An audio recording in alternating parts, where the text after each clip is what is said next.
now you know about Abuja. Now flight you take.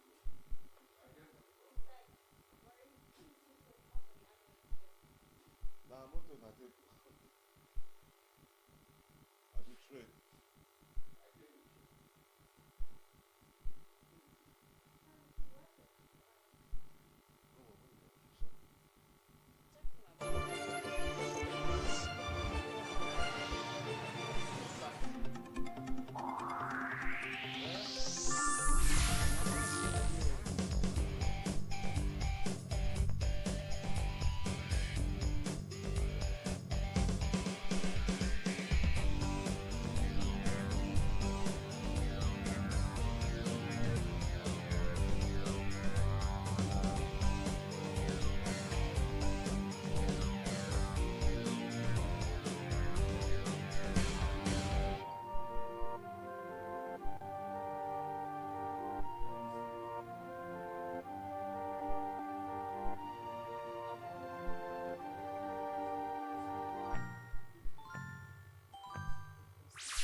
Chika, now you doing well.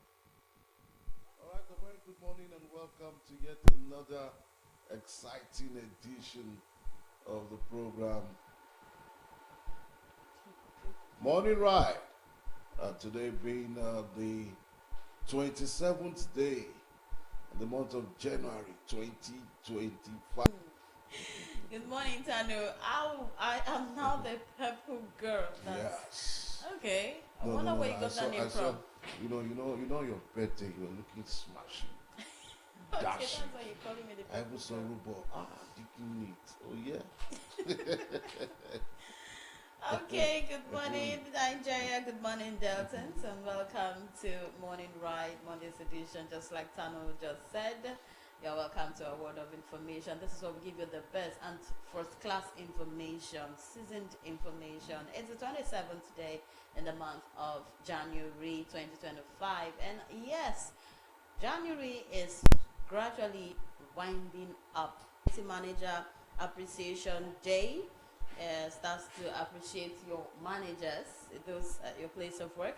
We have the International Holocaust Remembrance Day, yes, and though that's not for us. And we have the National Chocolate Cake Day. For those that love chocolate cake, today is your day. And then we have Better Business Communication Day. Better Business Communication Day says, help us in our efforts this Better Business Communication Day to focus on effective and sound communication. To focus on effective and sound communication. Now, what is that they're talking about? It says Better Business Communication Day is celebrated annually on the fourth Monday of January. This year it falls on January 27th. Throughout its history, the point has been to acknowledge the efforts of those people who communicate effectively. This means that they are conscious, clear, they are concise, clear, to the point. Communication accomplished its intended purpose, unlike many other made-up holidays which serve little to no purpose. This Better Business Communication Day serves a greater purpose, which is to make communication effective so that the losses that incur can be minimized. So that the losses that incur can be minimized. And the general aim of celebrating this day is to focus on improving communication at a personal and business level so that one can exercise better decision making. So your communication has to be straight to the point, has to be precise, has to be hit the nail in the head. You have to just go straight. You have to communicate effectively. It has a whole lot to do in business. Okay, that's I think, to be precise. To be precise. To be concise. Yes. Okay. Yes. I think that it's all about the communication skills, how effective so to speak, your communication skills, how effective it is. Yes. You know. All right, we have the National Geographic Day. Come and celebrate with us because there is nothing like National Geographic. Are we right? What does that mean? Okay, it says National Geographic Day is observed every year on January 27 all across the nation. It is a day to pay homage to the National Geographic magazine that has been up and running for over 100 years, covering a wide array of topics from science, geography, history, and world culture. National Geographic has endlessly catered to every audience member and deserves a day to be recognized for the massive role it plays in our society. Now, it has to do with geography, history, world culture, science. So for those who study geography in school, it's a good course. Yeah. It's a very good course. It talks about environment, talks about history and Talks science. about mapping as well. Yes, and yes. So today is actually a day set aside to celebrate National Geography. You see, why I was specific about mapping. Yes. There was some time I was in Abuja, and I went to visit a friend somewhere, and when I was to come back, I could not even locate where I left. Okay. You know, so all the guy just did in his car was I just gave him a description of where we're going to, and he just pressed on the map. On the map. And it gave you a location. Man, and it gave me location. Lo and behold, when I got to the place, my perception changed about geography totally. I said, I'm telling you, we colonize it, but it really helps. It just pressed it to the car, that location, and the mapping just came out Just like came that. out. I said, okay, And this it is will where. direct you to tell you take Exactly. left, take right. Exactly. That was all. And before you knew it, we all maneuvered like this, and he just dropped me from my hotel. I said, yeah, look at where you're going to. I said, it's a lie. I looked around. I really am. Yeah, that's the beautiful thing about geography. Seriously, mapping. Yes, for me, it's also part, like you said, science, technology. Yes. If you're missing, you should just press anything. As long as you have data on your phone to take you to your destination, you can never go missing with geography, with science on board. That's not true. possible. Absolutely. Yes. Absolutely. Okay, so we're looking at another one that is very, very interesting, and it has to do with our mothers, breastfeeding mothers. It says World Breast Pumping Day. World Breast Pumping Day. Let's all encourage moms to provide healthy nutrition for the little tots the easy way. Now you have no excuse to say, oh, I'm busy at work, I cannot breastfeed my baby. No, you can pump and put in a bottle. World Breast Pumping Day, which falls on January 27 every year, celebrates mothers and their greatest loves. That's the babies. A mother's milk is the first thing a baby tastes. And that's true. That milk forms a great bond between mother and child. Breast pumping is a loving responsibility. It takes time and effort to learn how to do it well. Breast pumping can be difficult, so we must give our support to these mothers who prefer our different method. World Breast Pumping Day was created to recognize the time, endeavors, and responsibility that pumping breast milk requires. And then a little history of World Breast Pumping Day. The history of this day goes way back to the 19th century. Then, breast pumps were medical devices used for treating inverted nipples and to assist infants who were too small or too weak to nurse. Breast pumps were only used professionally until 1991. A Swiss manufacturer, Medela, specifically introduced its first electric powered vacuum-operated breast pump, one that was not intended just for in-hospital use. And so, breast pumping is very, very important. It's necessary. And what this write-up says, that the breast is the first thing that a baby tastes when he or she comes into this world, and that's true. And it creates a bond between mother and child. You see how babies suckle their mother, they always cling to their mother when they're still little. It's because there's already a bond created between mother and child. Okay. And there's also a bond between husband.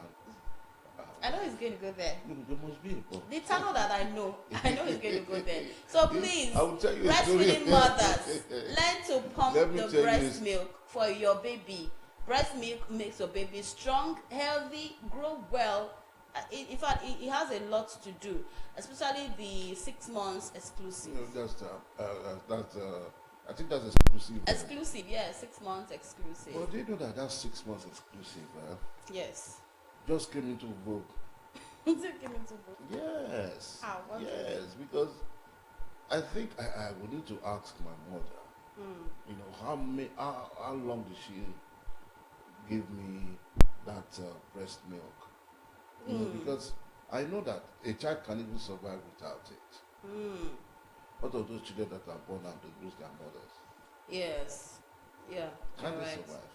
You know, They it was just recently, so probably in the last 30 years now, that they now started making it exclusive breastfeeding for 6 months. Don't feed the child with all those other things like canned milk, you know, and all of that, just exclusive. But to me, okay, they try the mother.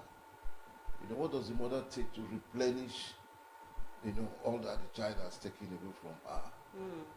You know, so I think they just extended it to 6 months. If not before now, it was after 1 month, you can begin to come. You know, that's crude. You know that crude well feeding child, you block the nose. With the account inside, tell you they pour. When they decide, they struggle. When they struggle. And those children are usually very strong now. Not the ones that are thinking they get their 6 months at the end of the day, they thought it would be those. Because you can't think well. Okay. All right. Well, breast milk is sweet, and it's what every baby needs. As long as you have your mother with you, it's good to do that. Yes. And so that's all on our national celebration. Let's quickly go to trending issues and see what has been happening within the globe. Now, the Socio-Economic Rights and Accountability Project has filed a lawsuit against the administration of President Bola Tinubu and the Nigerian Communications Commission over what it described as the arbitrary, unconstitutional, unlawful, unfair, and unreasonable 50% increase in telecom tariffs. And now the NCC recently approved the tariff hike, which raised the cost of a 1-minute call from 11 naira to 16.5 naira. The price of 1 gigabyte of data from 287.5 naira to 431.25 naira, and SMS charges from 4 naira to 6 naira. I haven't really checked. I think I'm going to send an SMS to see if it has been applicable already. It has been applied. Yeah. But this tariff hike, I don't think this is what Nigerians need at this time, at this moment. I really don't think, because they are still grappling with the economic challenges, the fuel increase, the scarcity of cash, the foodstuff increase, and now you come with this. How do you want some people to cope? No, these are the very tough times that the current administration is bringing to the table. You know, increase in telecom. There's also increase in taxation. Increase in electricity. You know, increase in electricity. Yes. You know, so all the social services. They're increasing. You know, there's been, you know, an increment, you know, in all of them, and it's something that is a cycle. Oh yeah.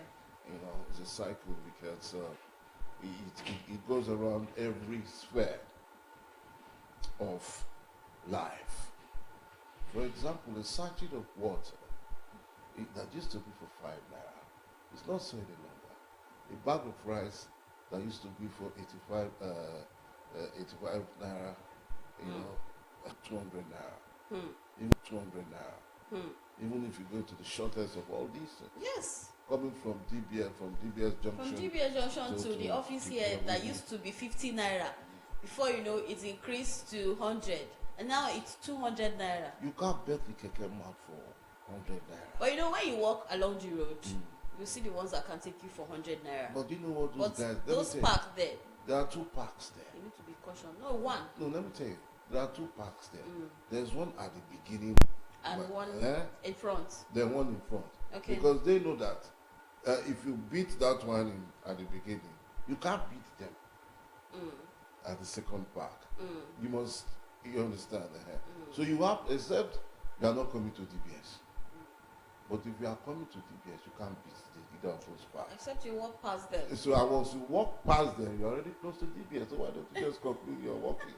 But if you're still going as far as probably end of the junction, yes, you could just walk through them and take those who flying through. Yes. But if you are coming as close as DBS, not... okay, you know how I beat those people? I walk past them. Like early morning, like let's say from 6, 7, 7:30, the second park does not... They are not there. Yes, not there. Yes. They don't operate at that time. It's just the first park. So I walk past them. Okay. Terrified. Currently, the president is in Tanzania. That's allowed. He left Lagos yesterday. Okay. And he's going to be there for 2 days. Okay. That's today and tomorrow. Yeah. Head of states, all African head of states are actually meeting. In Tanzania.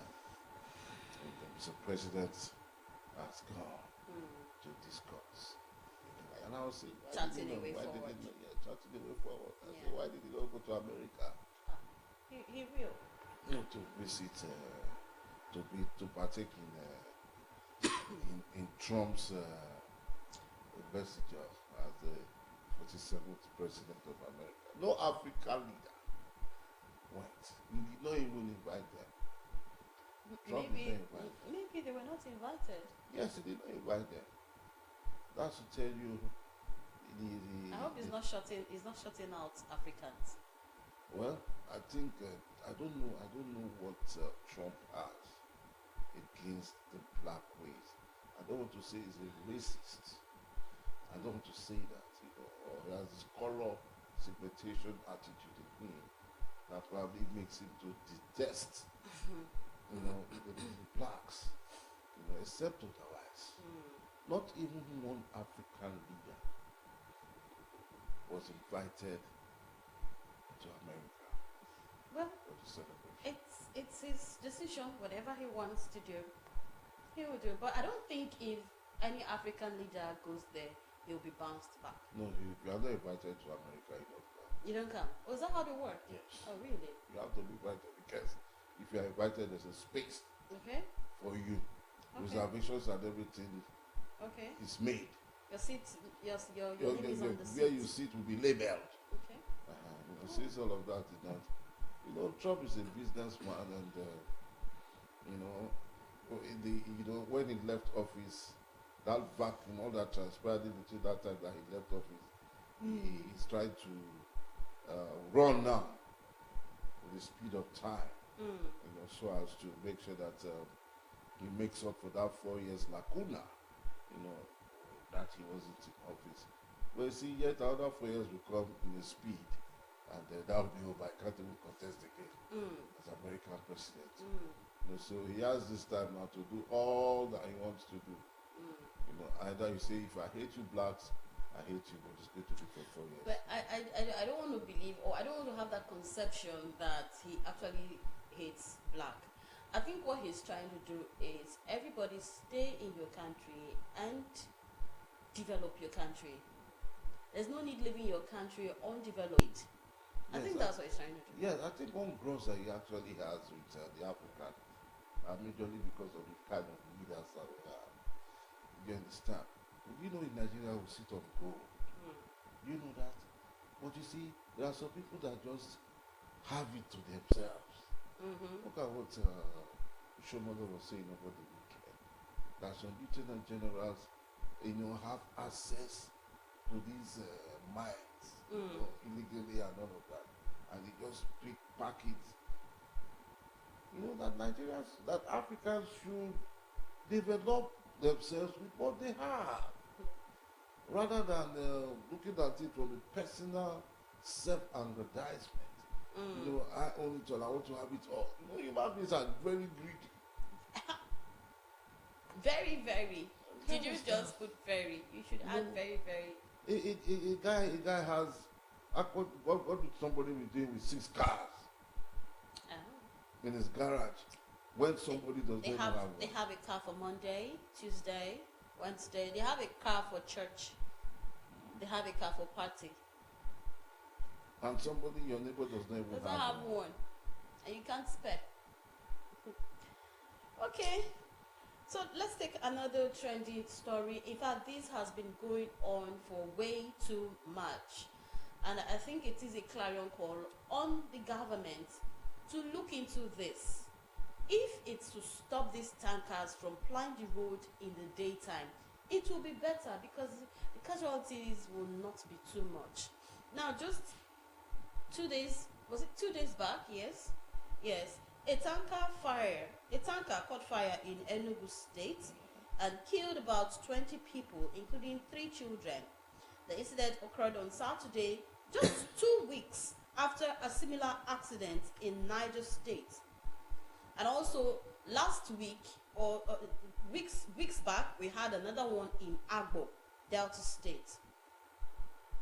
Now, the one in Niger State left approximately 90 people dead and some in the hospital, raising concerns over tanker safety and the frequency of such devastating crashes. Now, the fire broke out around 11 a.m. at Ugwuonyema along the Enugu-Onitsha Expressway.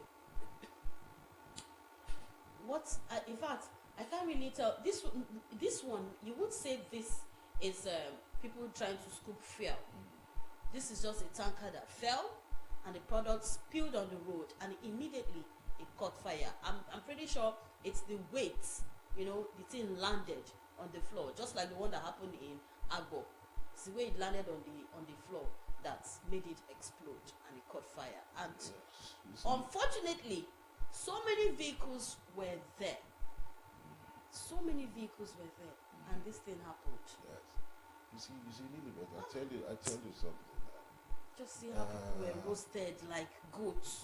It's because our transportation architecture it's poor. It's really, really, really poor. Very poor. Do you know that it's civilized crimes for crying out loud outside this country? You don't see tanker drivers. You don't see tankers on the road, especially tankers that have fuel or diesel. What you see by way of trucks are the ones that are used for construction. You understand? Tanker drivers have their routes that they ply straight to the depot. Yes. And from the depot, straight to wherever they are going to deliver their product. You don't see tanker drivers with product.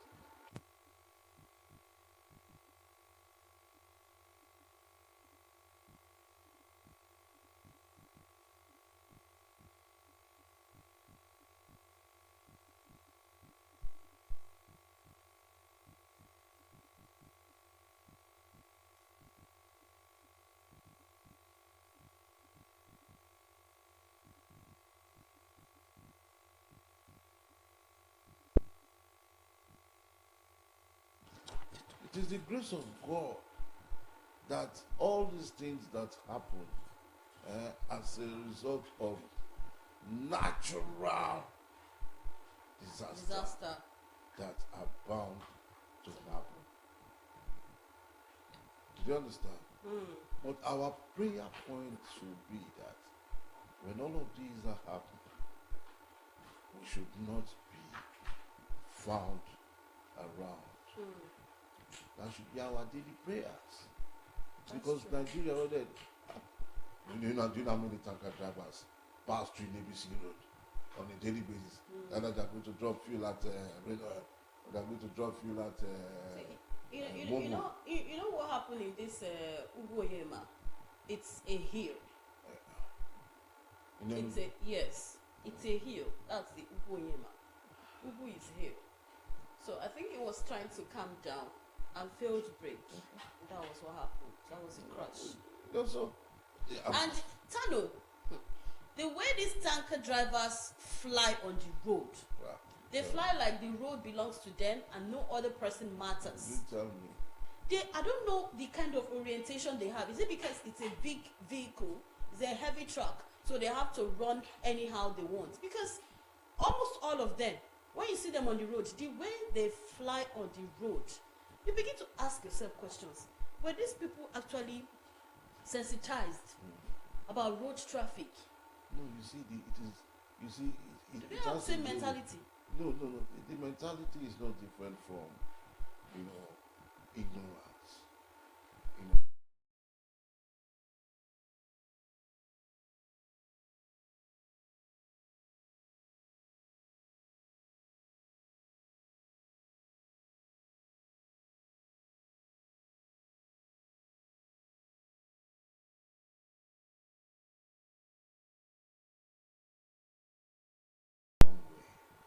But they just leave them. You can imagine a driver who has not been trained for 20 years and is still driving. Do you understand? It's really because bad. it's really appalling because yes. when I see the way some of them drive, wicked spirits. I don't know why almost all the drivers are like that. and my children, for example, now that have grown, anytime I'm driving and I see a trailer, there's a name I call them. They're like snakes. You know the way they maneuver. So I have a song for them. Ajagbe Oloko Iji. I don't like staying behind tanker drivers or heavy lorries. I don't like staying behind them, beside them. I don't. Even if I'm in a vehicle and the driver is trying to, is driving side by side. I tell the driver, no, you don't do that. It's either you are in front or you are behind. Yes. You don't do that. You don't go close to a driver. Some drivers they don't even think. You see these things happen to your fellow drivers on a daily, and yet you don't caution yourselves.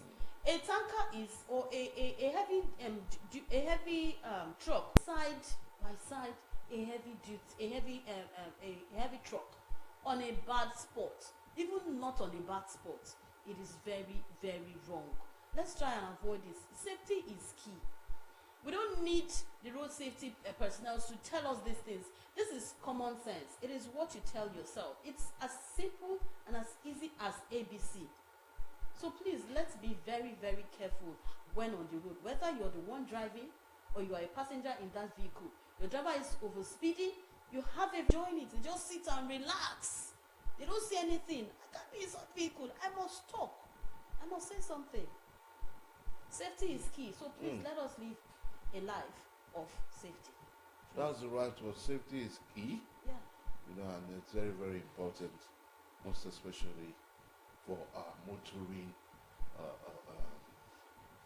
viewer. Okay, we'll drop it there. We'll take here to the trending. The insurgents, they are Titigate in Borno State. Over 20 soldiers were killed by the Boko Haram. And just when we were saying it was El Dorado, they have struck again. And I actually imagined those soldiers they were actually ambushed, and they came in the way the terrorists came in. I begin to wonder, how are they funded? Is that what you're asking? How are they funded? Are you sure some They are fundraisers. you know, because where did they get some of the equipment that they use? They buy, they import it. You know, and These people are wealthy. and They are wealthier than you and I. Doesn't go through any kind of immigration check, because before they come into this country, I know they go through different routes like the borders. You know, some of our borders are actually porous. The immigration or custom might be somewhere, and these guys are driving or riding through the bush path and entering into our country. You know, because I was surprised with the kind of equipment that these guys, you know, rode in, and they were able to hit as much as 20 soldiers. You know, I really felt pain. Yeah. You know, and I the soldiers were caught off guard. You know, yeah. They're supposed to be ready all the time. Isn't it not what they preach? Yeah, well. Stand your guard. Yeah, you're your guards. And, I don't know how it happened though, but it's a pity. I'm really scared, you know, because you know that you know one was, we saw the shallow graves and I could imagine that. Who 30 shallow graves. Yes. I was scared to the bone. How can they bury 30 people upstairs? In a hotel? Not even down. You know, they do something. I don't know how they dug their grave. Up. What was that up? I thought it was down. No, it was up. I don't know how they did it. I don't know how they did it, but I don't know how they really did it. Probably they covered them and used blocks. And man, look here. 30 lives. See. You understand? All because of wealth and power. Yeah, especially that Oba. That Oba. No, because you know I'm surprised. You know, it's in Anambra there. Yes, Anambra. You know, and those guys, their hearts go for peace. You know, initially we used to hear of Okija. Okija is actually piped down now. You know, now they're all synonymous with each other. They're all synonymous with each other. I remember one time I was in Oba. I went to one particular hotel of one guy. Jesus Lord. I vowed not to enter that hotel again in my life. Because by the time the guy felt he was taking us on an excursion, when he took us inside, I said they can kidnap somebody here, nobody will know that the person is there. You know, thank God he came out alive, Tado. Man, no. Okay. You know, this job has taken us to places. So, you know, when you see things that you begin to imagine, all these things really real. Yet they are really. Well, we're in God's hands, and God will continue to protect His own.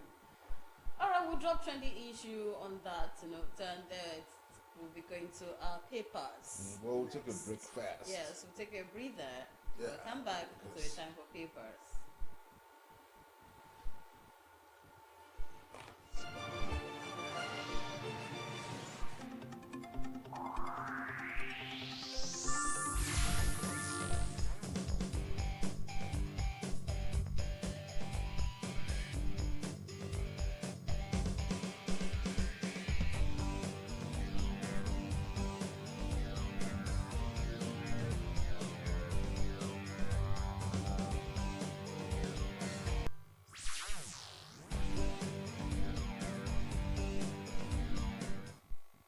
Due to the worsening economic conditions in Nigeria, residents said they are unable to afford pharmaceutical products, particularly for patients treating life-threatening diseases such as diabetes. Yeah, it's quite pathetic. It's been steady rise. The inflationary trend in the healthcare sector as it affects drugs and disposables. Can't believe hand gloves that were being sold in packets, in carton so it's quite a challenge. It's quite a challenge. Of course, the basic thing is that we don't produce drugs in Nigeria.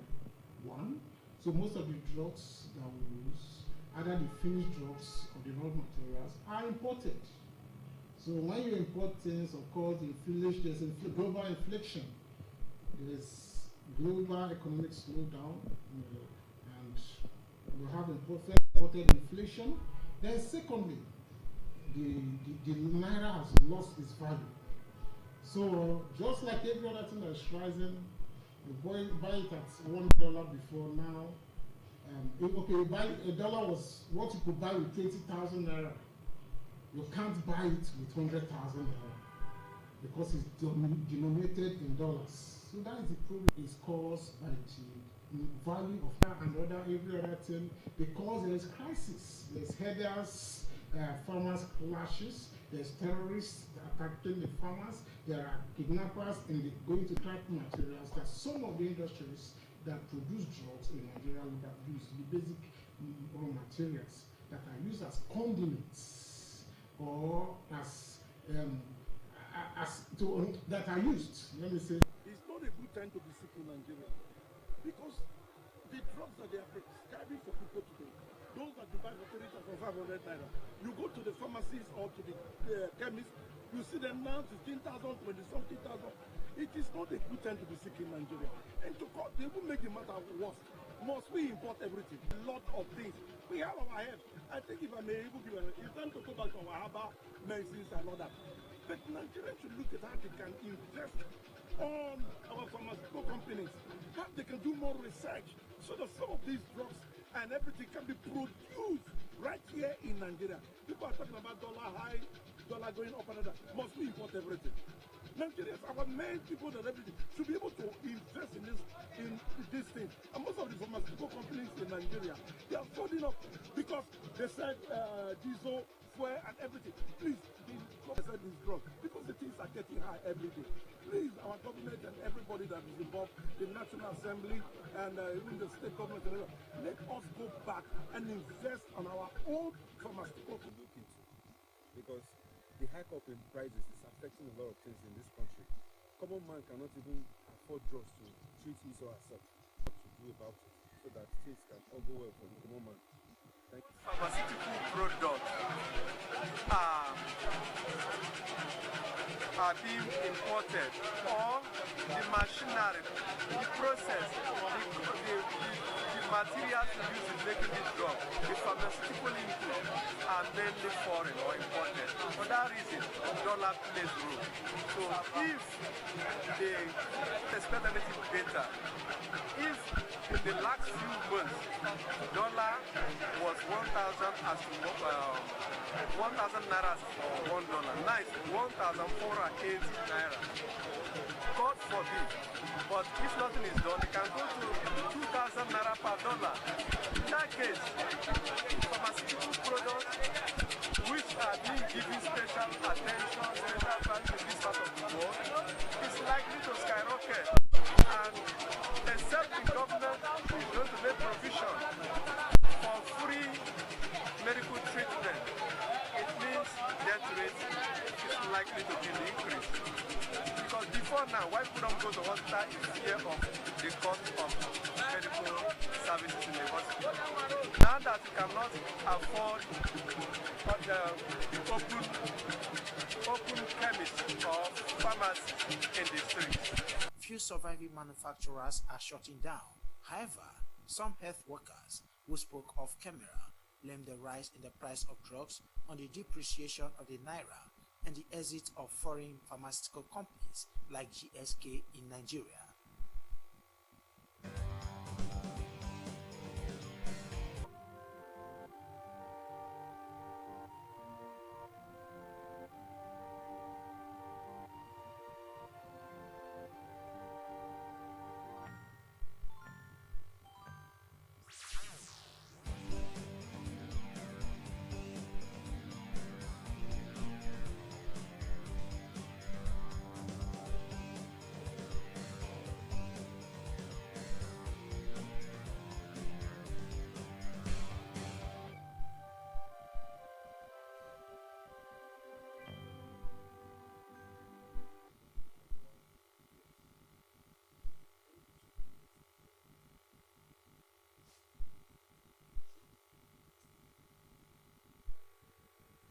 Right, you're welcome back, and it's time to go to our dailies. Let's see what the papers have for us this morning. And you're still on to Morning Ride, Monday's edition. Our first paper for review will be the Daily Independent. And the screaming story on the Daily Independent has it, FG must prioritize inflation, weak purchasing power. And that's according to NESG. And the rider says provides roadmap for achieving macroeconomic stability. Enugu tanker explosion, one incident too many, Tinubu laments. Rider says FRSC confirms 18 people dead. And that's on page 27. Serap asks courts to stop implementation of 50% telecom tariff hike. And that's also on page 27. On page 30, FG reaffirms commitment to eliminate malaria from Nigeria. 16 years after, second Abuja airport runway remains contentious. Rider says CCECC cuts 532 billion naira runway contract sum by over 50%. And experts weigh in on desirables for recognizing wealthy Nigerians. Okay, that's on an award. All right, we have Zenith Bank raises over 350 billion naira through rights issue public offer. A rider says secures regulatory approval for new capital.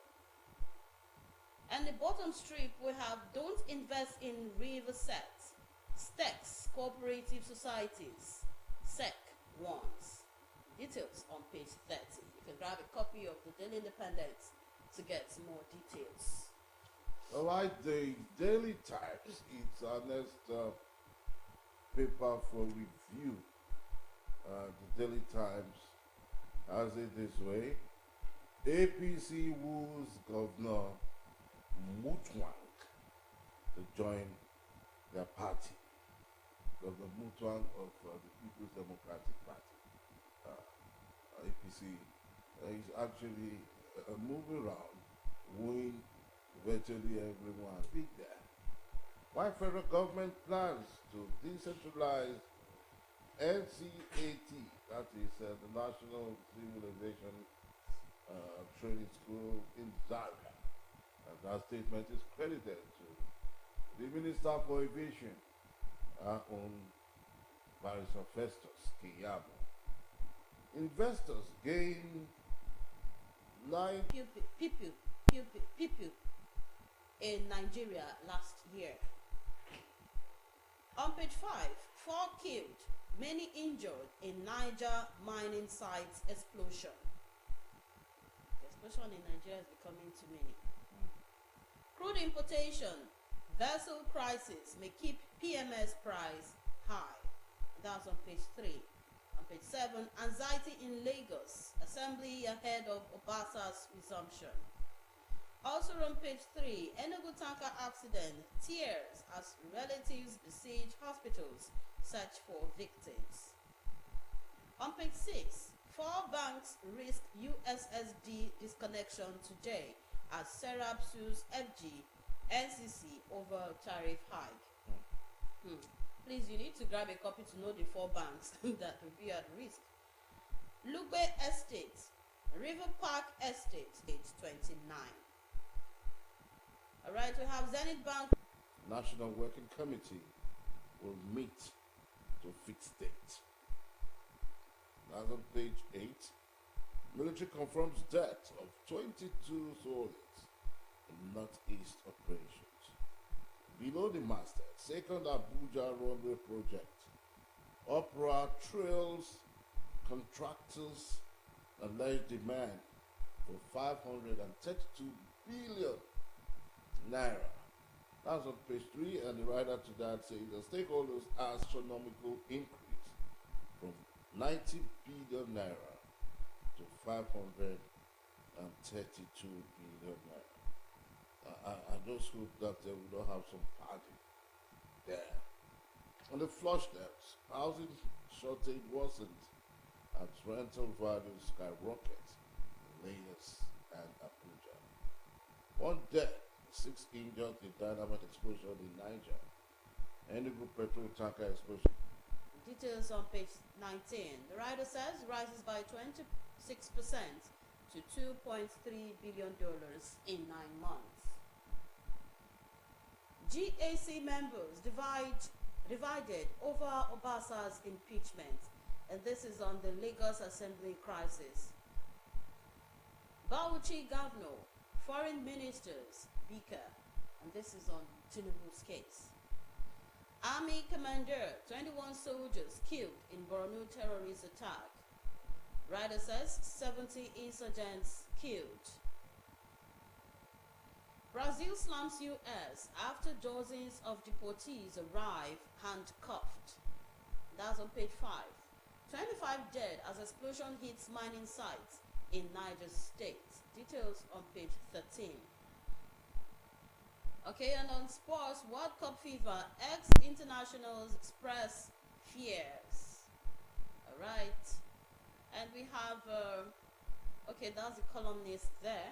You can grab a copy of the Vanguard newspaper to peruse. Yeah, further. what fear? The group of death that Nigeria is a, you know, those teams there are, as the Assembly tightens security as police promise peaceful plenary today. Tinubu GAC may meet on ex-speaker this week. That's on page 2 of the Punch. 22 soldiers, 70 terrorists killed in Borno military operation. Okay. Below the masthead, or by the side of the masthead of the Punch newspaper, Wike Syria betrayal threats. ATF. A writer says we neutralized over 70 terrorists. And this is according to the military. How 20 perished in Enugu tanker fire. $6 billion Mambila project. FG Sunrise Power awaits Paris court verdict. Why Sharia panels are generating controversy in Southwest. 3 killed, many injured as explosion rocks Niger mining sites. USSD, small business owners cry out ahead disconnection. Zenith raises 350 billion naira in rights issue public offer. Lawmakers demand 480 million naira from varsities to approve 2025 budgets. Alright, and that's it on the Daily Trust, which is our last paper for review. Okay, so that's it. You can grab a copy. Yes, I think most of the papers actually had very Tracking interesting, stories. yes, stories that are quite interesting, and we just want to urge our listeners out there to go pick up any of their copies, you know. And I think each other of them talked about the same. Yes, talk about almost the same thing. Zenith issue. Zenith issue, Yeah. the tanker explosion, the killings in the north, and a few other stories that were also bisons. I fear the bank that will be disconnected. They say some bank might face disconnection today. So I fear the 4 banks that will be affected or might be affected. No, okay, for example, and that wasn't so before. You know, if for example, you go pick anything, even for groceries, you know, and it's okay, your brand, you want to purchase is 10,000. It's okay, you have to pay 200 naira For the charges. for the charges. Is it from the POS you're talking about? Yeah, from the POS. And those are POS charges because the POS claim that the bank charges them for doing business. You know, those POS people, they are registered on their businesses. It's not like your private stuff. Yeah, because there are some big places you go to, like supermarkets you go to buy. They don't take charges. They just take the exact amount of what you bought.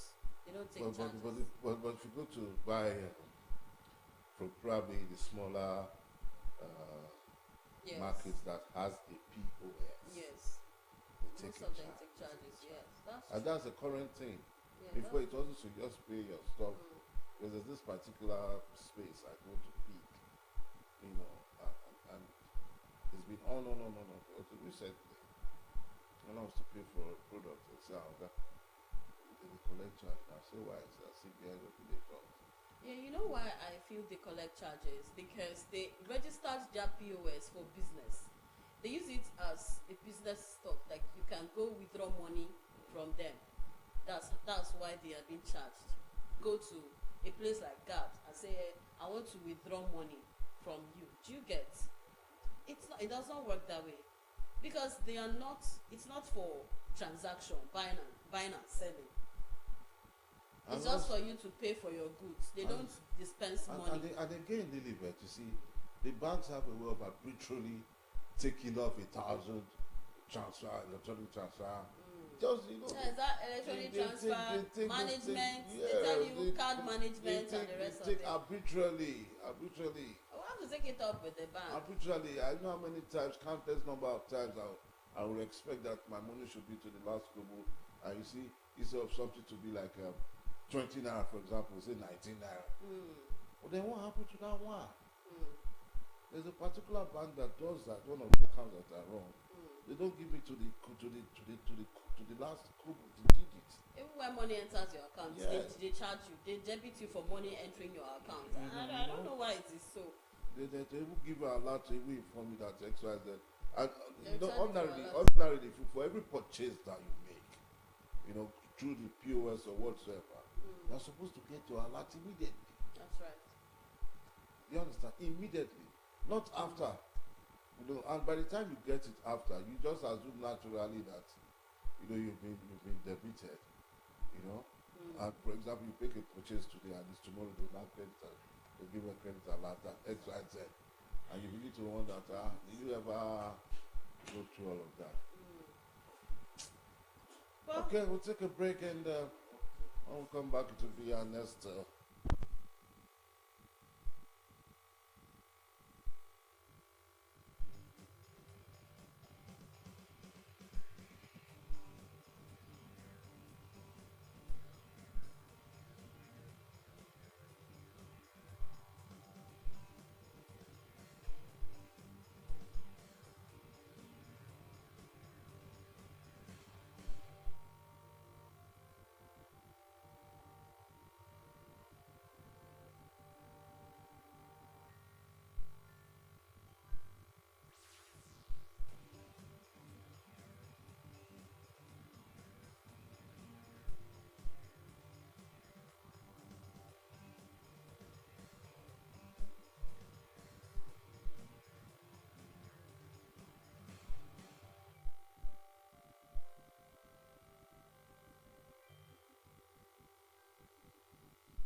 Top Flight television program, Morning Ride. It's time for a guest session.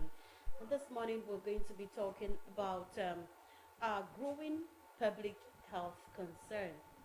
A growing public health concern which has to do with antimicrobial resistance. Now you'll be wondering, what exactly do we mean when we say antimicrobial resistance? But don't worry, I have a pharmacist here that's going to take us on that.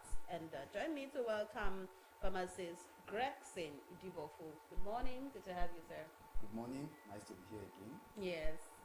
Whenever you're here, we are rest assured that we're talking health, because health is wealth. All right, so talking about antimicrobial resistance, what exactly does it mean? What is antimicrobial resistance, and why is it a global health concern? All right, antimicrobial resistance, just to give an overview of that, we also have fungi, we have viruses, we have parasites, but we're going to dwell on the bacterial level. So antimicrobial resistance simply refers to situations where the microorganisms, that the bacteria, are no longer susceptible to medicines, that's called antibiotics, that were initially active against them.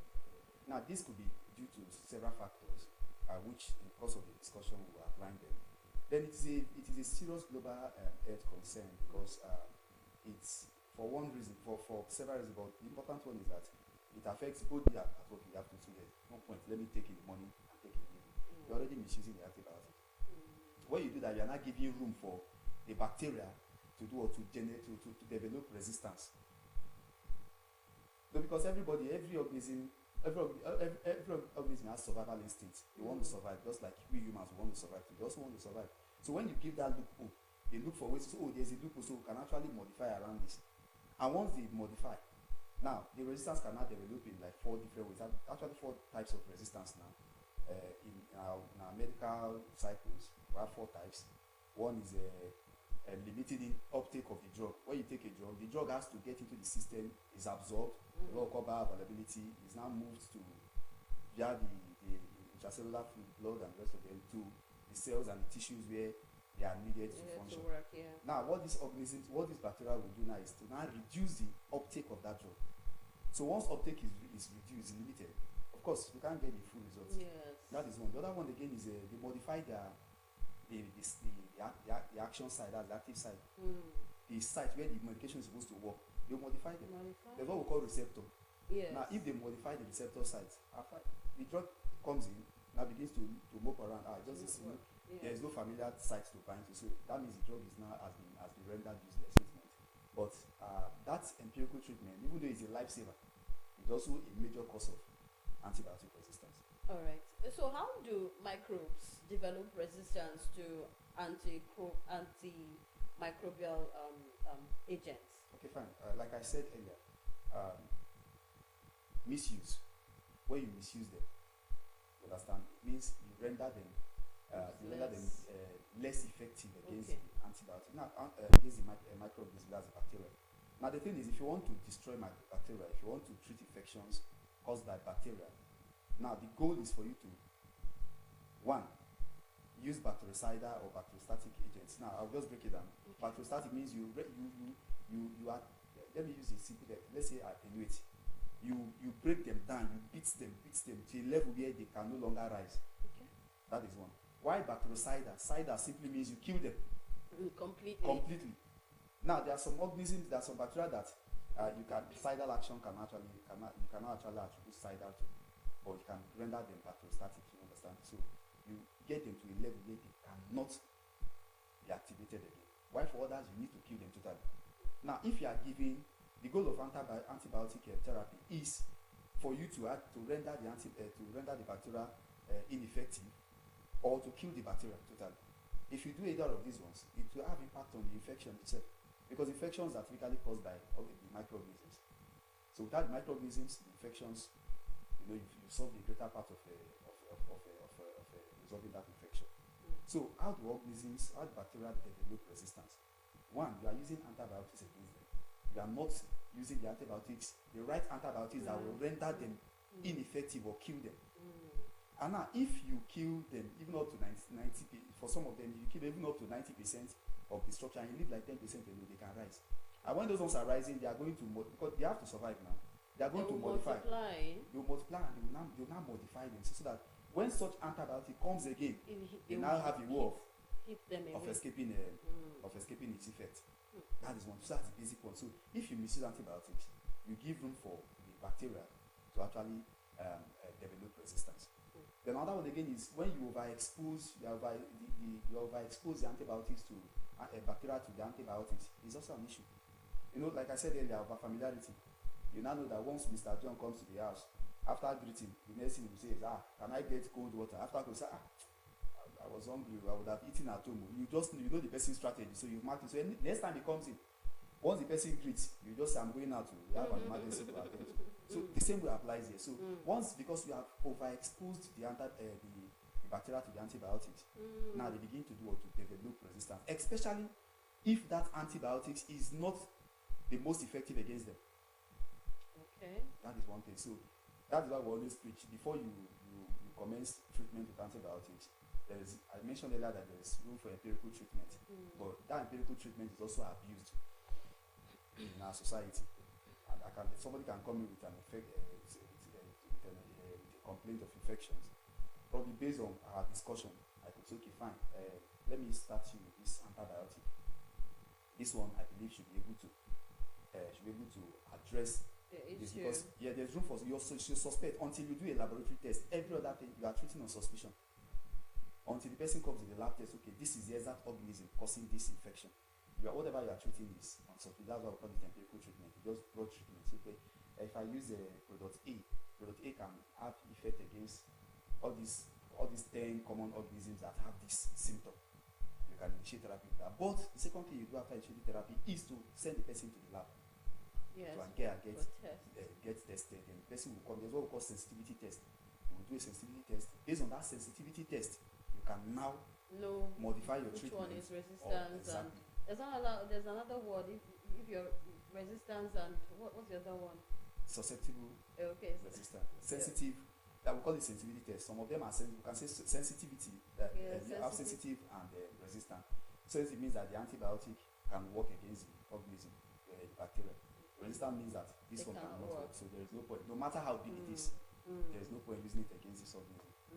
All right. So, what are the main human activities contributing to the rise of this antimicrobial resistance? Well, there are many of them, but I'll just outline but a few.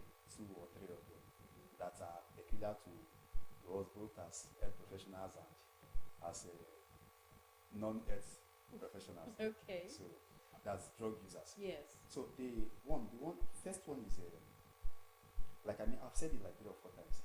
Misuse of antibiotics. Improper use of antibiotics. Now it will come from both the prescriber, the dispensers, or it will come from the end users, as the patients. Now, what do I mean by this? You want to prescribe. Of course, there's in our circle now, there's something over the years we've been trying to discourage. You work in a pharmacy, you work in a patent store, you are in a hospital pharmacy also, and you are placed on targets to sell. That doesn't mean that you should sell antibiotics indiscriminately, because once you are placed on target, there's this you are tempted to want to sell anything. Once anybody comes in, you want to sell. You have expensive antibiotics. Of course, let me use a very common one. I'm not supposed to mention the Augmentin now. You have this person is here, complained of cough. This one, take Augmentin. Yeah, even for malaria, for infection, they just tell you just give that because you want to make sales. You understand? So over the years, we've been trying to awaken the consciousness of people, medical pharmacies, for anybody that deals with drugs, that the fact that the person complains doesn't mean that you must give the antibiotic. Sometimes some of these complaints will just be self-limiting. What you need to tell the person is just maintain proper hygiene, drink enough water, rest well, and all these symptoms will be mitigated. But if you are not sure that will work, then send the person to the lab for examination. That is the surest thing. So we must partner with the laboratory operators. Send the people to them. Let them do their tests. Of course, there's still this issue of, I'll come to that too. Okay. It happens a whole lot you know, I started with my own people, so it doesn't look as if I'm attacking other people. Yes. So I started with my people that sometimes you see that in the drugstores, pharmacies, patent stores, and the rest of it, people want to, you know, it's not the best practice. They want it exactly, so they will give because they feel. But some persons, once they give you a medical treatment, that is, they say, no need to go to lab, just leave it. I am telling you now, just do this one and leave it, it will work. You understand? So all those ones, it may work. But if it doesn't work effectively, then of course you're already giving room for antimicrobial resistance. That is one thing. Then the second aspect of it is for the users. The users when they come in, of course there's this thing that is very common around, I won't say just Asaba, everywhere. There's this drug they call ampiclos. We'll be shouting, we'll be preaching it. When ladies or even men, everybody, both sexes, both genders, when they go out there, they have one protected sex. The next morning they come and say, please give me one capsule of ampiclos. And you ask them what for? Because in our practice, ampiclos should be taken at least every 6 hours. In some cases, you take every 4 hours. Yeah, that is the standard for ampiclos. That's ampicillin, clozaxilin, that's ampiclos. But these people, they just come and say, give me one capsule. And you ask them, what for? They believe, so for the lady, they believe that ampiclos can treat infection. It can also be used as a contraceptive. Just one capsule. Just one capsule. Can one capsule be effective? Exactly. So, and you know the thing is, when you keep microbial resistance to prevent it, if you want to mitigate, if you want to fight it, one, you must ensure that adherence is very high. Okay. And how do you encourage adherence? You encourage it by making sure that you can rest so that you give paracetamol. Well, it's okay, but you also have to counsel them to do what, to rest, drink, take enough fluid, eat well, eat early, and relax. In some other time, you can also recommend multivitamins for them too. You have to exhaust them, but when you just give only painkillers, it doesn't do anything for them. You see, so they keep increasing the dose, abusing it. Same thing applies to antibiotics. So to discourage or to mitigate against antibiotics, antimicrobial resistance, you have to ensure that you are giving, for us now as medical professionals, you are giving the right drug for that complaint, for the infection, and it is also convenient for use.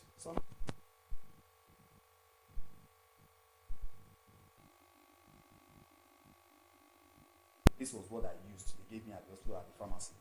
So when you go to the pharmacy, you use it. If you come to my pharmacy to buy antibiotics, I would ask you questions. Did you do a lab test? Say no. So why do you think you need this particular antibiotic?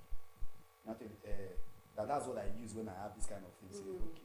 So that time you used it, it worked for you, right? Say, yes. Did you do a test then? They tell me, yes, I did a test. They say, fine. Did you do a test now? Say no. Say, but the symptoms now. Say no.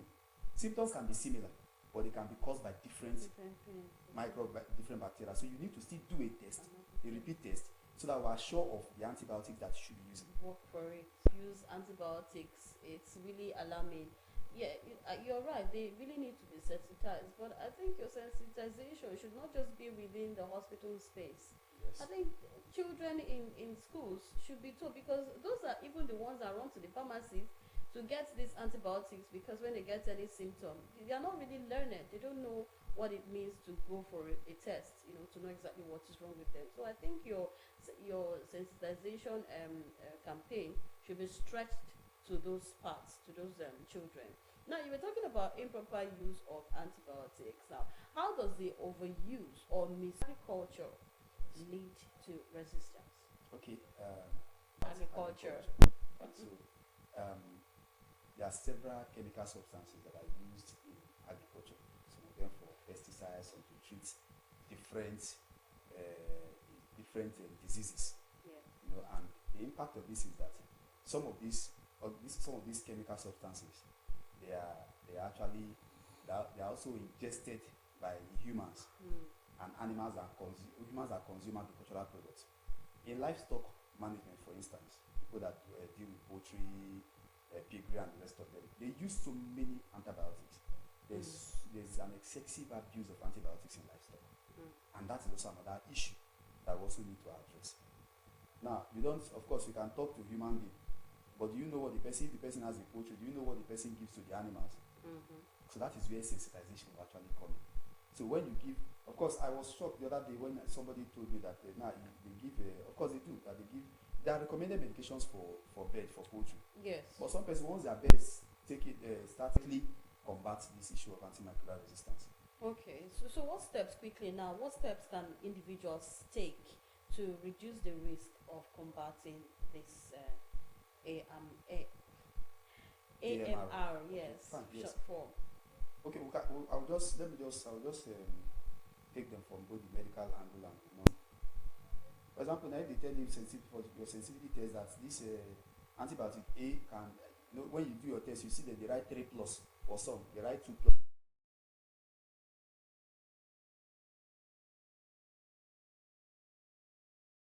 Because what will work for the wife may not work for the husband. Okay. So that is what we can do.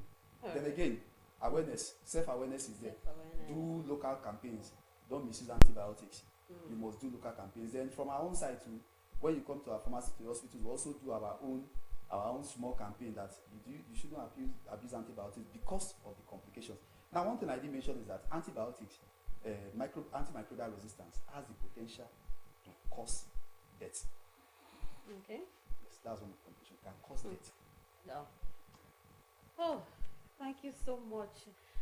And as much as I would like you to continue, but because of time, I would gladly stop here. But definitely we'll have you again, because this is actually a vast topic to keep talking about. We need to, in fact, we need to sensitize the people. Now you have heard it from pharmacist Dibofu Gregson, and we've been talking about antimicrobial resistance, a growing public health concern.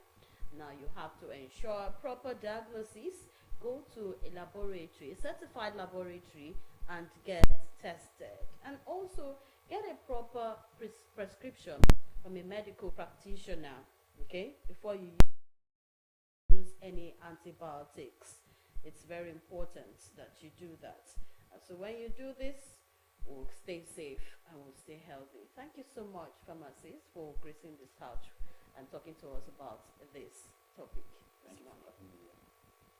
All right, we'll be back. Let's go on a very quick break and take our sign off.